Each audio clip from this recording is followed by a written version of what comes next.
back, everyone. I know that was an extra long intro, but I'm very excited for this video. As a kid in school learning about ancient Egypt, there was just nothing I was more excited to learn about. I knew all the gods, all the pharaohs. It was just so fascinating to me, and it still is. A lot of different elements went into creating this look. I definitely wanted it to have some representation of the tombs that the pharaohs were buried in. Probably the most popular one that most people are familiar with is King Tut.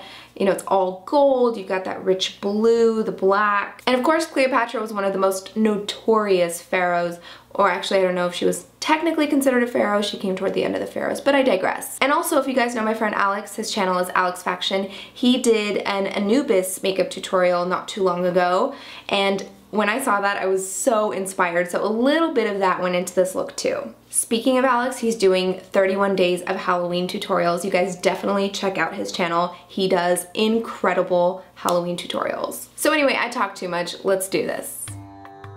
My base for this look is going to be very similar to many of my beauty looks, starting with my Elcie Micro Silk Foundation.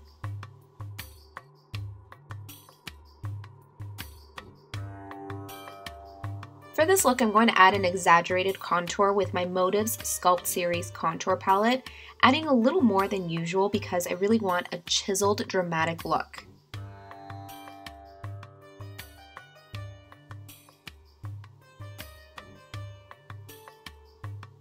And to blend this out, I'm using a kabuki brush by Tarte. I'm just using circular motions to blend that all out, and you can see that this is adding a lot of warmth and depth to my face.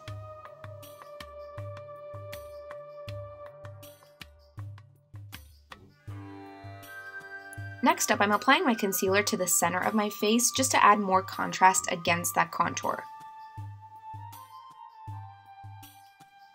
And I'm just going to blend that out, and like I said, the base of this look is very similar to my typical beauty routine, just amped up a little bit.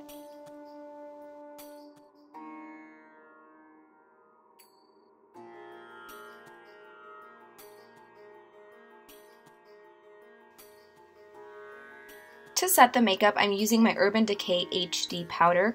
This is going to both set the makeup and diffuse any lines between the highlight and contour. Of course, the highlight for this look is going to be a little more dramatic than usual, so I'm using the Mehron Gold Metallic Powder, and I'm adding this not only to my usual highlight areas, but I want a hint of this all over my face.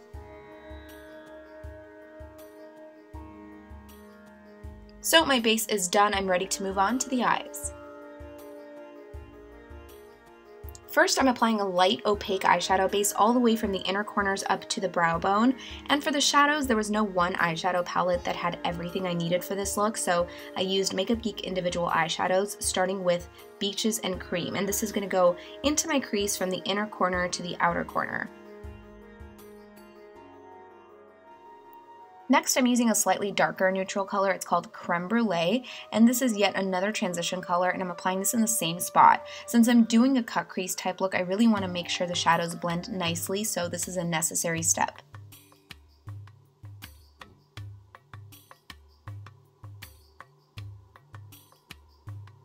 Now I'm taking the color Concrete Jungle and using a small smudge brush to carefully apply this, beginning at the inner part of my crease and slowly working my way to the outer corner.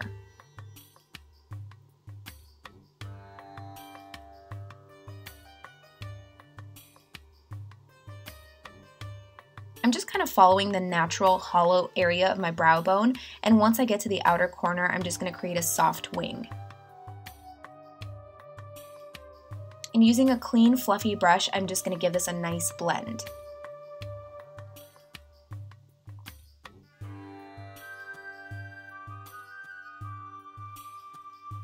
To add more depth to this cut crease, I'm going to combine two colors, Corrupt and Moondust.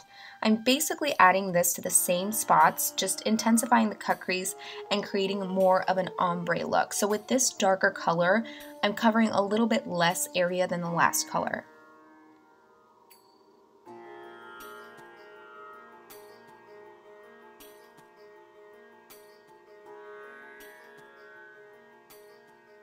So I'm sort of applying and blending as I go.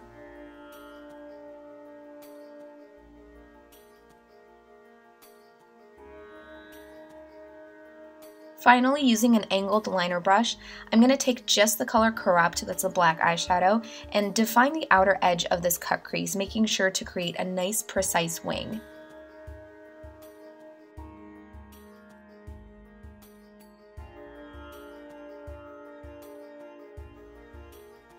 Next up, I'm taking my Tarteist Clay liner and lining the inner rim of my top lash line, and then moving on to defining the lash line with a simple winged liner. I didn't want to do the typical exaggerated eyeliner for this look because I didn't want to take too much attention away from that soft cut crease. And now for some color. I'm taking my ColourPop eyeliner in Bee Sting and lining my bottom lash line and waterline.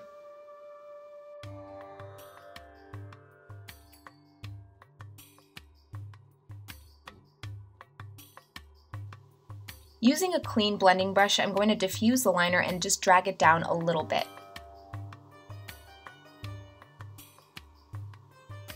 Next, I'm taking the Urban Decay 24/7 liner in Gonzo and adding just a slightly different color blue to the edges. And after that, I'm going to do the same thing with the color Electric. These are very similar shades of blue, but they have enough variation that it gives the bottom lash line a cool dimensional look. And of course, I want it to look nice and blended.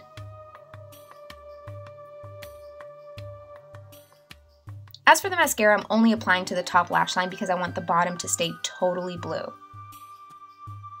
And now for the brows. We're going to do some intense filling here. Using the Tarteist Clay liner and an angled liner brush, I'm mapping out a very strong shape around my brows, and I'm also connecting a line from my brow to the inner corner of my eye where that cut crease begins. So I'm just connecting from the start of my brow with a straight line down toward the inner corner of my eye.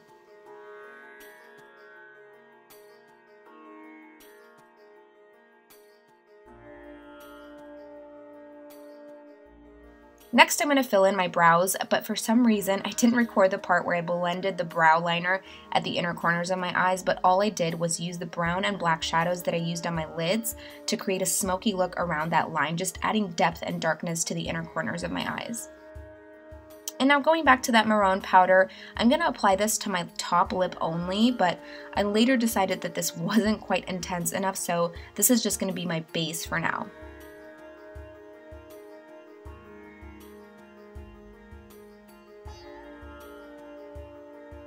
And on my bottom lip, I'm going to apply a concealer and set it with powder just to make it blend in with my skin.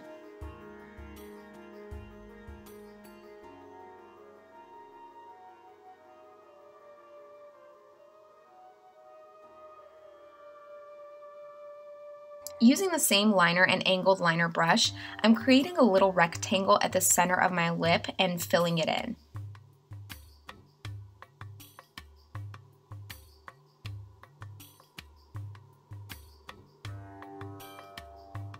Then taking a gold metallic cream by Cinema Secrets, I'm creating a gold trim around the rectangle just to jazz it up a little. So really it's just one small gold line on either side of the rectangle.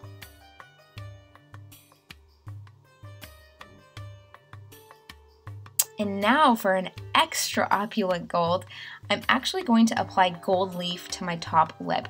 The type that I'm using is a super soft kind. It's about as thin as a single layer of tissue, so you have to be really careful applying it. I used a gold glitter adhesive, and I'm just grabbing tiny pieces and pressing them into my lip for a gold mosaic look.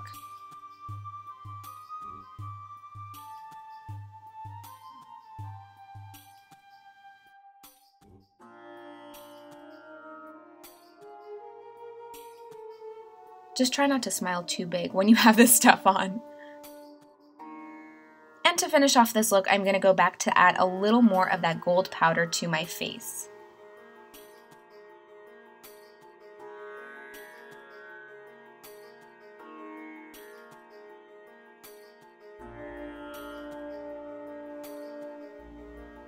I really hope you enjoyed this look. It's definitely one of my favorites. I hope it's one of yours too. Give it a thumbs up if you liked it, and as always, thank you for watching.